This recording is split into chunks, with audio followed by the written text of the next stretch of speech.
said wait. I'll edit that one. So I'm here with Leonidas. He's going to be our helping me out. We're going to go over the Jon Jones post-fight UFC 231, I think, interview. What's the first note we have? Not happy with his performance. His take always are study more, work harder, and take the game more serious. Right. So he talked about not being happy with his performance, and we wrote notes down. So he said if you're not happy with your performance, study more, and it's going to be some cool stuff like we're going to get into in a little bit about studying. Work hard, and what else? Earn every minute of victory by staying focused. All right, so study more. Obviously, techniques change. I mean, it's really cool watching you start studying, Yeah. and there's a lot, right? Yeah, it's a lot. You're exhausted more. You get sleep more. Well, that has nothing to do with studying more, but so work harder. I think more what you're talking about. I'm talking about studying technique, ingraining that muscle memory. Pretty important. And take the game more serious, right? Yeah. Stop being like lazy, just throwing punches. Well, we're talking about everything, right? But yeah, MMA, not showing up to practice if you're like, oh, I'm not gonna train. Consistency by showing up and training so you can get better for studying more. Not like just like staying at home watching it on TV. You can watch it on TV. It's mental MMA by putting it in your head, but if watching it, you can also be doing it and watching it instead of just staying home a lot too. Right. So make sure you consistently go to practice. I think is what you mean. Yeah. Okay. Earn every minute of victory by staying focused, staying sharp, and playing every minute of the game. I really liked that. A lot of times, I'm just going to fix your phone from doing that. Then I'm going to do something else. So earn every minute of victory. What do you think that meant? Earn every minute of victory. It means by like staying focused, I think, or like just like staying focused was another one. Using your power instead of using lazy stuff. Stop using like stuff that doesn't work. Use a technique that you've learned and studied on. I think it means something slightly different.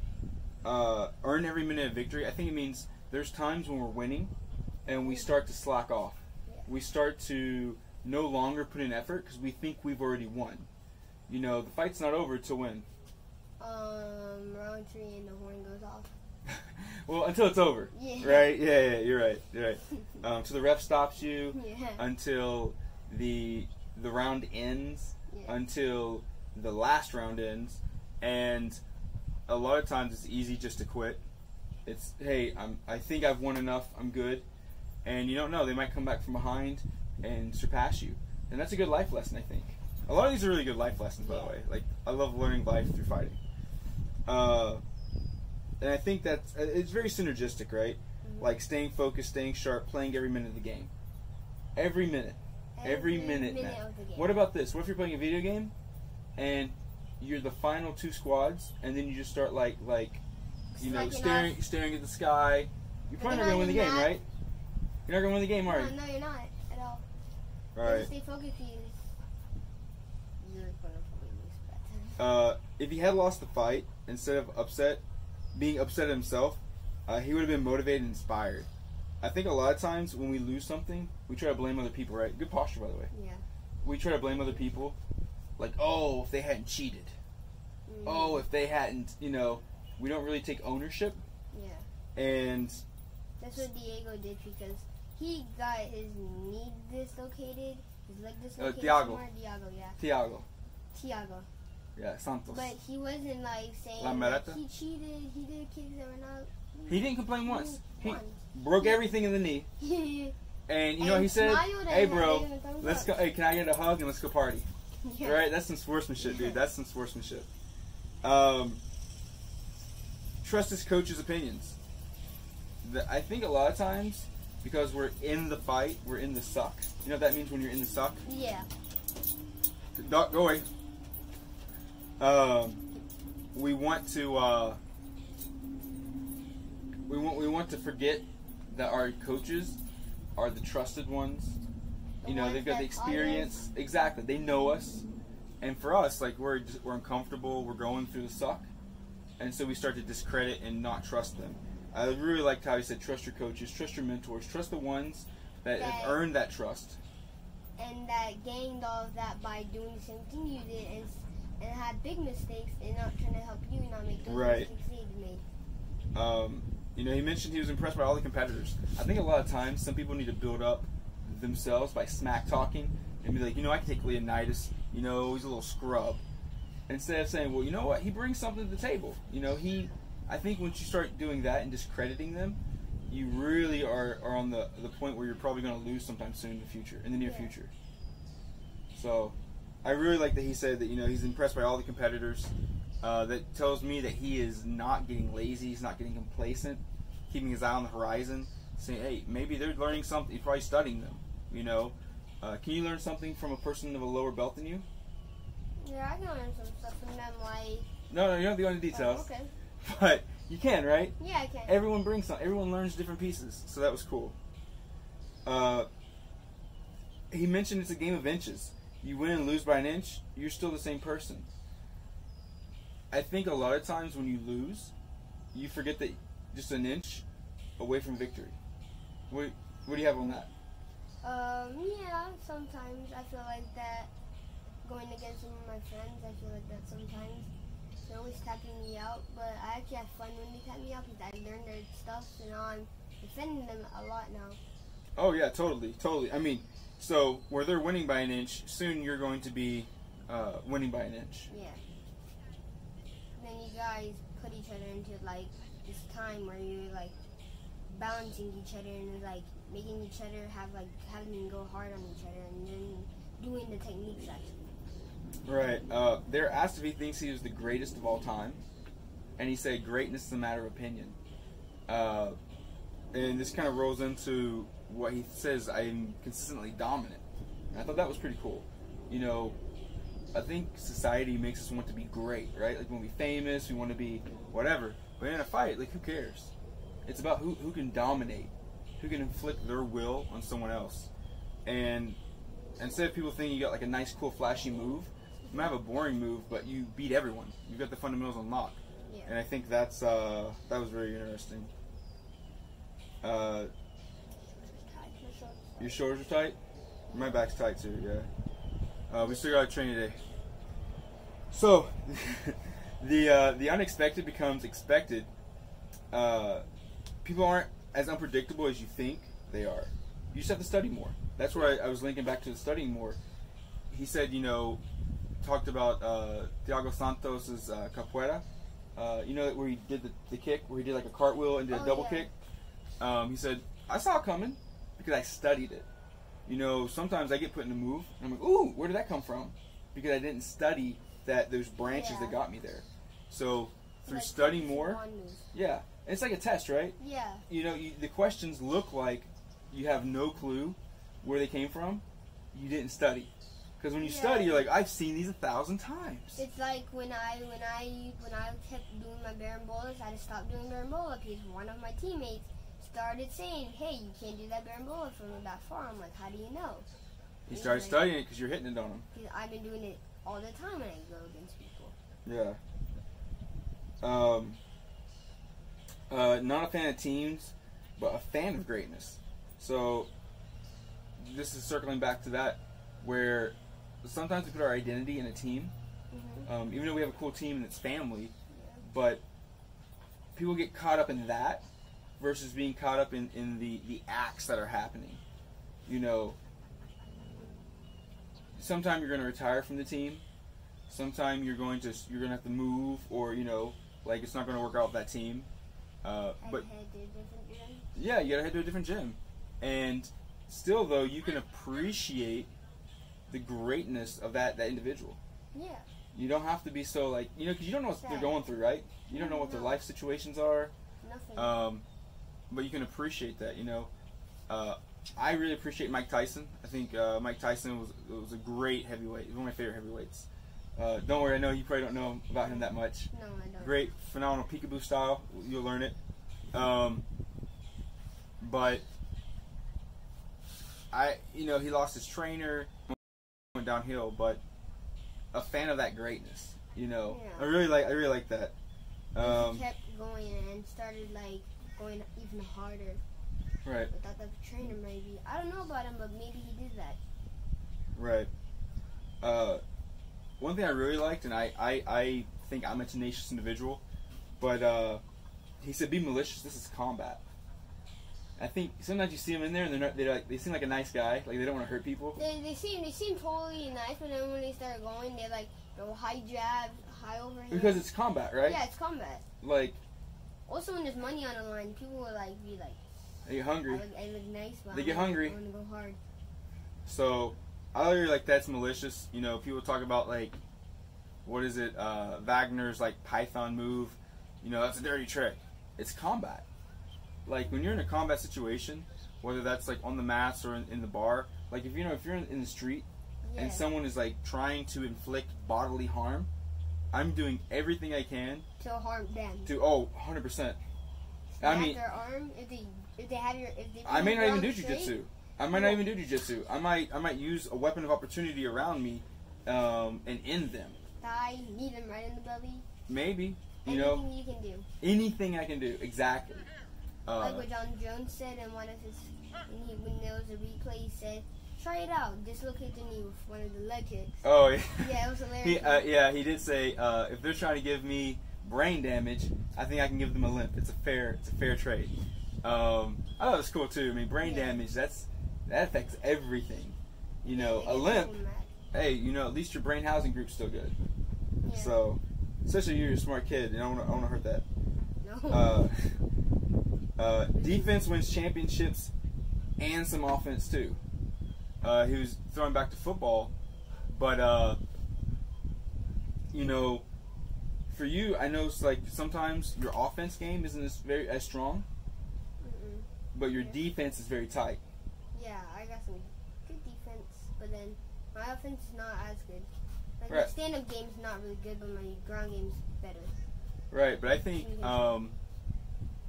defense is great, as a foundational base. You can control the person. Well, no. Think about this. You want to be able to survive the fight, right? Yeah. The goal should be, train so you can survive. Survive means many different things. It might mean holding down if the cops come. It might mean scoring points, and so it's a defensive win. But if you're able to have a solid defense and then choose your offensive strikes and then come back to a place of defense, so you're neutralizing their offense, preventing harm and danger to yourself. This is now talking about the fight with Khabib and Conor McGregor, because Conor McGregor had really good stand-up game, but Khabib was playing defense, and when they got to the ground, Conor McGregor was done. So Got that tap, didn't he? Yeah. 1, 2, 3. That's a very good point. And Khabib was even throwing out some dirty tricks. I'm not Khabib, McGregor. So yeah, that was pretty cool. Pride was intact. He wanted to win where they are strong. A lot of times we have moves that we know no one can stop, or we know that they're our go-to bread and butter. I like that he said he tries to fight them where they're strongest, and he wants to be dominant. Going back to that, he wants to be dominant in that position. To me, that's just, think about that. You want to go where you're uncomfortable, because we don't like doing that, and then win in that space. Heading into an armbar, heading into a treadmill. Well, not on purpose. No, not on purpose. He didn't mean that. He that's a submission. Didn't mean that. He mean stand up, stand up, ground game. Yeah. Ground and pound. That's what he meant. Heading where they're almost trying to do it, but then defend right. it. Anytime you come up with some controversy, for me, let's say, no picking a partner that I know is super strong against all my attacks. Yeah. That would be heading into where they're strong, so I can better myself. They're good about their defense is great around that. Heading with the bigger people. That's a size thing, but yeah. That's a size and that's why I do. That's actually why I do go with the bigger guys. Because they're really strong. But when you have good technique and are strong, you make it harder for each other to go. Right. You can beat strength with technique, 100%. Sometimes body mechanics, like the fulcrums, are different. Yeah. So you have to learn that. But I want to know at any point in time, whether the person's bigger, smaller, same size, I want to know which techniques I can deploy. I want to know which techniques I need to reserve. I want to get used to being uncomfortable. You know, a lot of times you get crushing weight. Like you got crushing weight. Was it yesterday? You got smelled and you got tapped, and it was fine because you have to learn how to roll with bigger people. You have to learn what happens when they're stronger. You're not going to be the strongest kid in the room every time. No, I'm not. So you have to find the win through the challenge and not complain about it, right? Yeah. But we learn that in practice, and that's why practice is so important. And also mentally doing practice. By watching something, also training it. So let's say you have mats at your house, you can place them down, watch it on TV. What the drills they're talking about, you can drill it at home. Even you don't have a partner. Maybe drill on your wall. Maybe drill on your mat. Where you're weakest? Yeah, where you're weakest. Exactly. That goes back to the unpredictable becomes predictable. Study more. It's all synergistic. You see how it all kind of like ties in tightly together? I like that. I liked how he said like it would be disrespectful to his coaches, his gift, and to himself to allow others to make decisions for him. Man, like that is so powerful. Like so. If you only do what other people tell you to do, it's disrespectful to yourself. Yeah. You need to think for yourself. You're off camera. We're almost done. A chicken and water side. Oh, here you go. Have a sip. No, that water. He's good. It's a slow drip. You know, you should do what's right for you. It has to make sense. Now, people can give you opinions. They give suggestions. But he was talking specifically about them booing because they wanted to see a more exciting fight. So it's a dangerous fighter. Like, I'm not gonna like get hurt because you're booing. It's disrespectful to my coaches. You know, they've invested in him. They've spent time, you know, away from their families. They spent time training him when they could have been training other people. Yeah. Like, I don't want to train you if you're not going to listen to me. No, not at all. And maybe it's just not a good fit. You know, like you don't listen to me. I'm not just another person to train you. But that was cool, and that was something you can really take away. Just apply to anything. It's just respect for yourself. And if you're blessed, like let's say you're blessed at fighting, which you were really good. If I tell you not to do fighting, and you just do that, you are throwing away your gift. Yeah. That's what God gave you. He gave you that gift. You know what I mean? Who am I to tell you that you can't use what God gave you? When I was a kid, I used to fall asleep in the bags, like getting hit. Dude, you were there hitting the bags. I was so impressed. I'm always impressed with you. He talked about getting a little too comfortable. He said you got to be terrified to be sharp. Comfort is your enemy and builds complacency. Man, like in the fight, you know, he could have pushed the pace. Yeah. Thiago was injured. I think Thiago was dangerous the whole entire time, which is so impressive. Yeah.